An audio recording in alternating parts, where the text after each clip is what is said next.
Welcome to the first ever edition of the German Gills post-match review. I'm your host, Adam Wesgate, and today's match is Gillingham versus Accrington Stanley. Now, this is absolutely a brand new show for us, as I said before, and we're going to tinker around with it as the season goes. I'm going to be covering most of the home games and occasionally an away game, but if I'm at Wrexham, it's a 7:45 kickoff.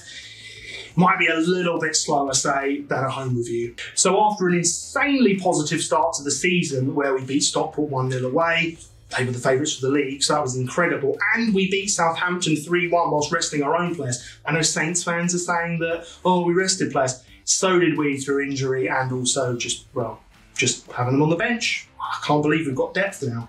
But today's result, as you will be aware, was 1-0 to Gillingham. Again, a win is a win. I want to emphasise that from the start. And the positivity, it just keeps on going. The first thing I'll comment on is I thought Neil Harris was very, very, very honest in his assessment with BBC Kent. We heard it on the way home. He said that he was happy with the win. And he also made sure to say that he told his players that he was happy. But do you want to stop there? Because realistically, we had some nervy moments right at the end with the defence kind of... I always say you want to be proactive rather than reactive, and we did get a little bit shaky, but we held on, so it was fine. But at 1-0, you just never know. So starting with the positives, I would say that we did a very professional job in the first half, except for maybe the first 8 minutes. Harris did say that. They harried us a bit at Accrington, but we adjusted ourselves well. Second half, mostly Gills, really good chances. Little bit nervy at the end, but I think we'll cut that out as we go along. The main thing, though, that I would say as a negative, this is a great negative to have, is that we should have scored about 3 or 4 goals. I mean, the chances we had, Dom Jeffries, I mean, I think he's a great player, by the way, when I say this, but it felt very 2022 when he shoved it over the bar. It was exactly that kind of chance that we would have missed before. And just to speak up for Dom Jeffries, the second goal we scored in the Gillingham era when we had the new signings was by Dom Jeffries. He's a great player.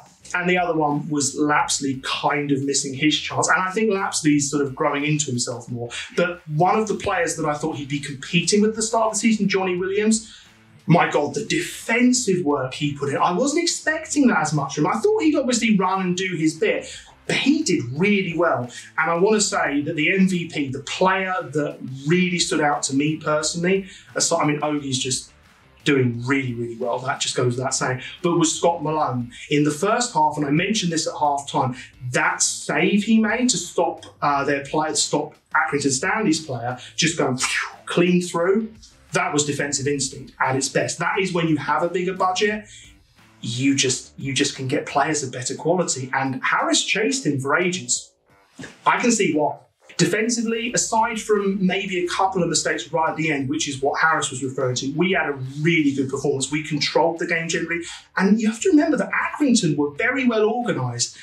Had it been another day with us only having 1 goal, we could have actually have drawn that game quite easily. But on the one hand, we didn't see it out as well as I would have liked. On the other hand, defensively, we still held firm. And going forward, yes, we should have scored 3 or 4 goals, but we are creating those chances. We heard about this in pre-season with Harris saying, I want more goals, we should have had more. That will come, in my opinion, because we do have decent finishers. He wants another attacking player in, he said, on top of Bond, who take a few weeks to get back up to speed with the rest of the squad. They've had a full pre-season, he hasn't, and he looks like a quality signing.